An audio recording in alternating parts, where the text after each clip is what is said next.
Luis, you grew up in Buenos Aires. You say primary school was a really tough time for you. You experienced a lot of bullying, but it was how you dealt with that bullying that sort of set you down this path, didn't it? Tell us about that. Hi, how are you, Phillip and Holly? Nice to see you too. Yeah, well, you too. it all started a lot time ago when I was a child, actually. I always loved fantasy movies and books and stuff, so it was always a part of me.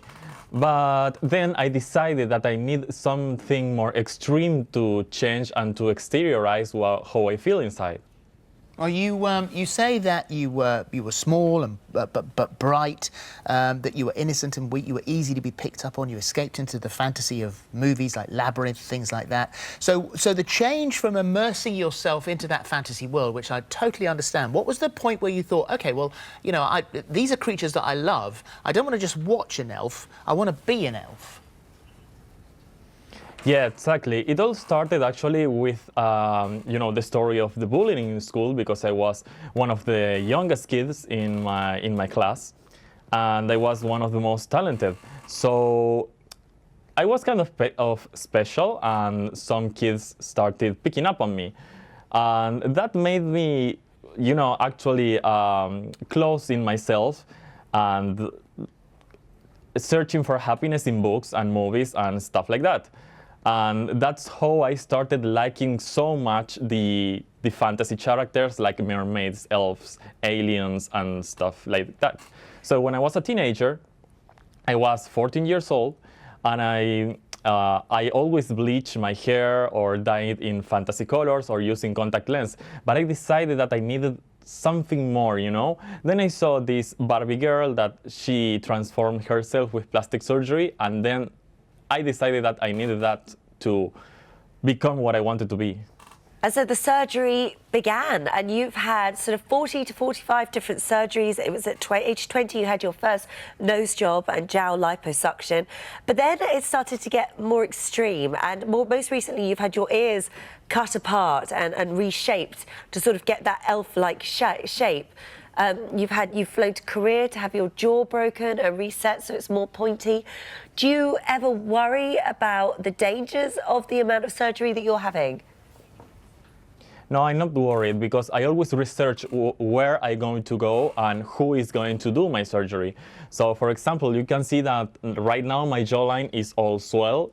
It's kind of, you know, chubby right now because it's healing. 3 months ago, I went to South Korea to break my jawline in my entire jaw in 5 parts. They remove one of the parts, they stick all the parts together with titanium nails, and then they reshape it all. So when all this heals, I will have an anime character kind of shape. And then I will just fix it, the saggy skin, with a lifting and a bichectomy that I was visiting the doctors yesterday, actually. The problem came with trying to change the colour of your eyes, didn't it? That was very painful. Yeah, that was very painful. I changed my eye color 6 times. It was 6 sessions. I was born with honey brown eyes, and with this surgery, I changed it for a dark gray.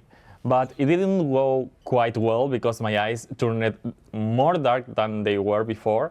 So I was really sad about that.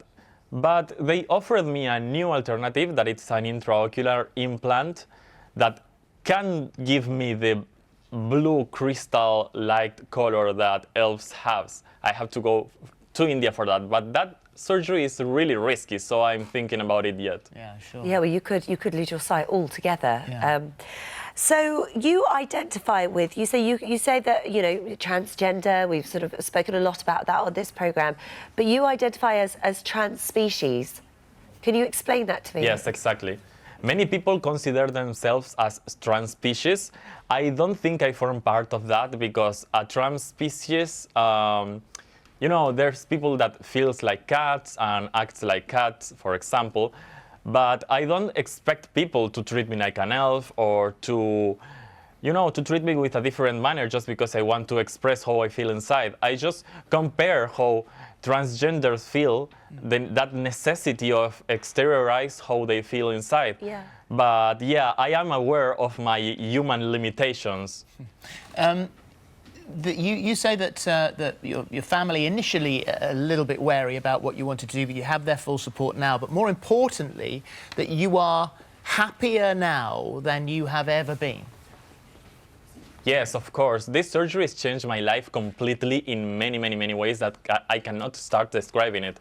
My family wasn't supportive at first because, you know, it's plastic surgery. I'm putting my life in risk just to chase a beauty dream. But when I started doing the surgery, one and the other, they learned that all of this was making me really happy, and it was changing my life economically, making my friends better. It started to make me famous, and the job that came with that was better. So they started to be supportive. They comprehend what I wanted to become, Yeah. and they learned that I always research about my surgeries, about my surgeons, and I'm not going to any butcher to do that. I'm going just to the right professionals and the better that is on the market right now.